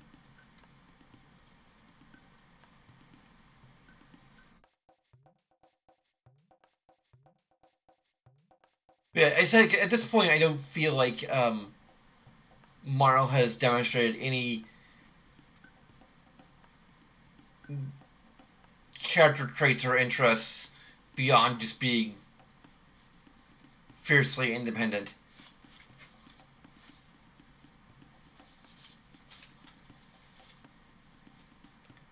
which is worth something, but I don't know if it's worth a full positive yet. Um,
anyway, let's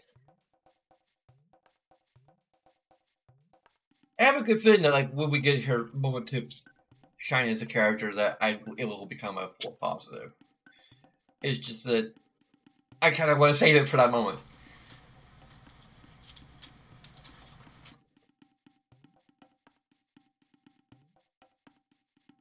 If I feel like the other characters earn their points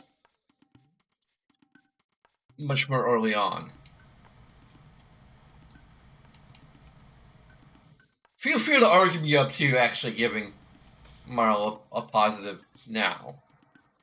Um,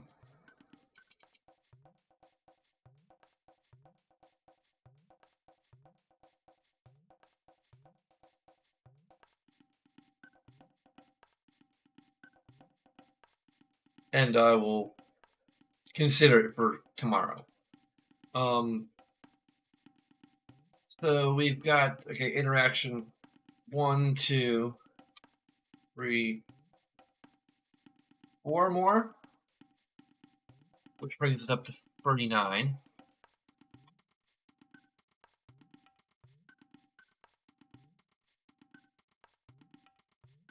And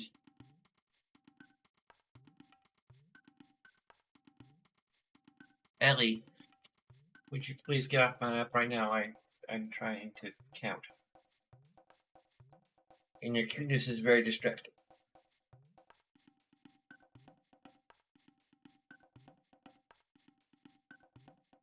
I'm gonna be getting up to get ready for bed soon, so.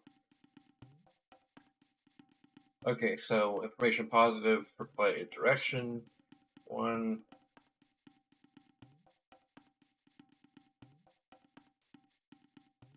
2, 3, 4, 5. That brings us up to 28.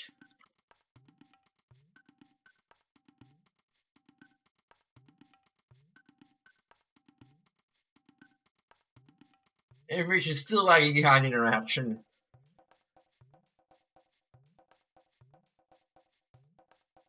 It still has twice as many negatives.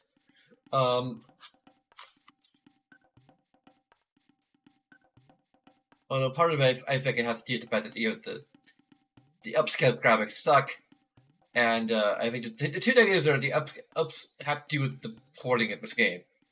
I believe the two information negatives are one, the poor, the lazy job of trying to upscale it. It is optional and off by default. But the fact that the game has HD graphics, which are notably inferior to the standard graphics, is a negative. And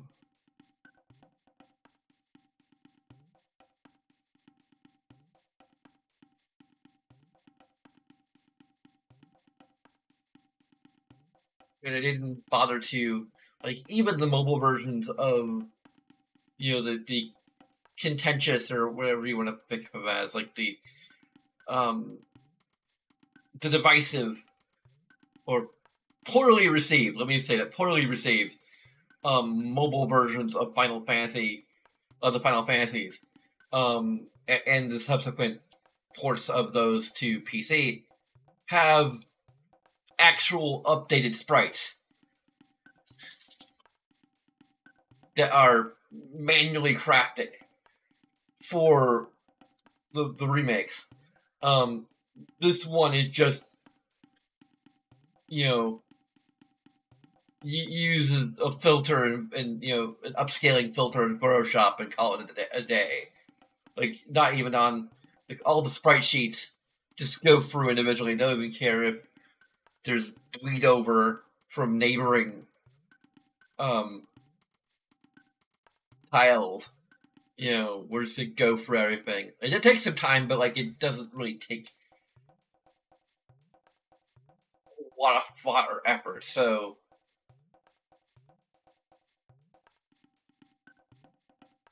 it even bother to code their own upscaling filter to just use over everything. or shader or whatever, um, whatever you would call it. Um, the other negative was for the fact that the aspect ratio was inconsistent because some dungeons uh, weren't designed with with widescreen in mind, and they didn't bother to update those dungeons. You know, with so much as a mini dungeons, you could just set the background color for that particular part of a dungeon to match the background color of a dungeon. Um, for like certain interiors. Other places would require a little bit more, like the parts of the fairgrounds would require you to like somehow extend the trees out. Um, but you put just a little extra effort in to make the aspect ratio consistent.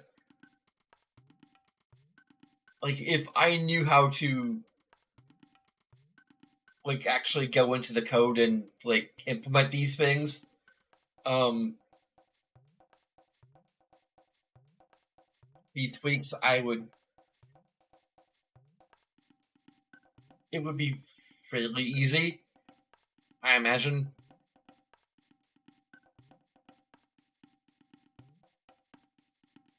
Anyway, um, that's where we stand. I can't remember what the one interaction negative was. Oh yeah, I think it's just for the frog or the rat in the. I'm still kind of debating whether or not that deserves a full negative. I can be talked down and just delete it entirely, um,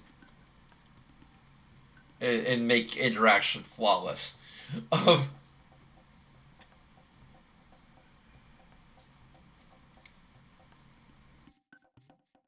I could even be talked down on the information access to just making the two negatives into one. They are kind of interrelated, so I could potentially condense the two information negatives into one negative for just porting it. Um,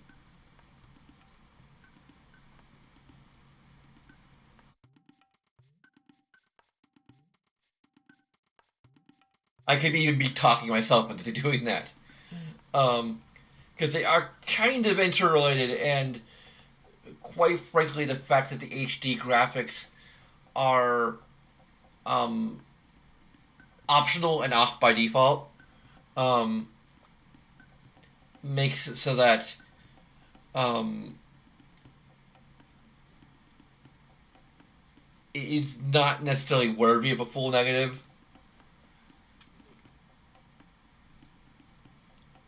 But at the same time, the fact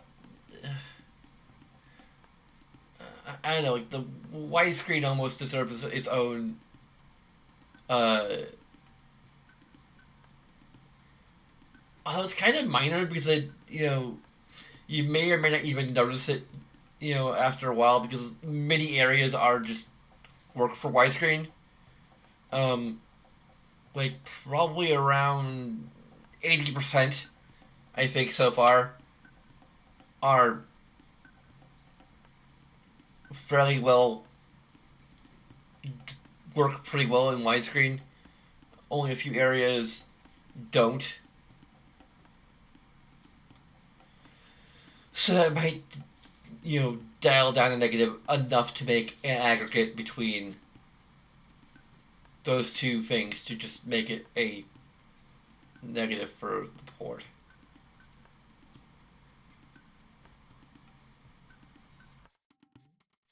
But I want to have some engagement, so discuss. Um, I am well on my way to talking myself, at least into getting rid of one of the information negatives. Um, and possibly the interaction negative because it is kind of offset by the fact that potions are really easy to acquire. Um, it's just that you're kind of trained to not worry about it because they hand out they up to that point you get handed out potions like candy from enemies. So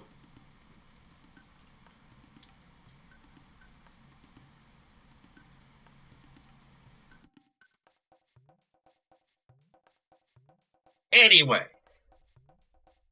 um,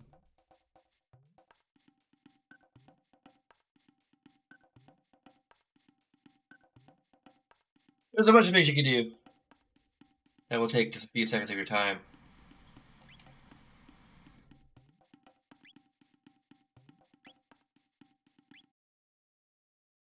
as well as other things that are a bit more involved.